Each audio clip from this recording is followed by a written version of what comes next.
আমার হৃদয় থেকে সবটুকু ঘৃণা দিয়ে উচ্চারিত হয় একটি শব্দ, ভাই।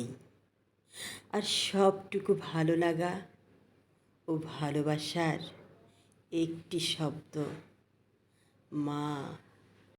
চাচা ফুপুরা কার কাছে কেমন আমি জানি না, তবে আমার কাছে আমার বাবা মায়ের পালিত কুকুর ছাড়া আর কিছু না।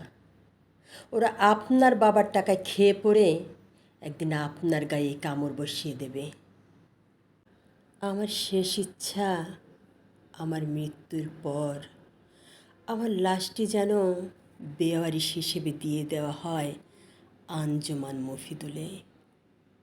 আমি চাই না আমার বাবার বংশের কেউ আমার শেষ কাজে অংশগ্রহণ করুক। ওরা আমাকে এত কষ্ট দিয়েছে যে শেষ বিদায়ের বেলায় ওদের হাতে দেয়া ওই এক মুঠ মাটির ভার আমি আমার কবরে সহ্য করতে পারবো না। আমি আমার কথিত রক্তের মানুষদের মুখে থু দিয়ে বাঁচি, যারা জীবিত থাকতে আমাকে বাঁচতে দেয়নি। আমার মৃত্যুর পর আমার শেষ কাজটি করাও তাদের জন্য নিষেধ।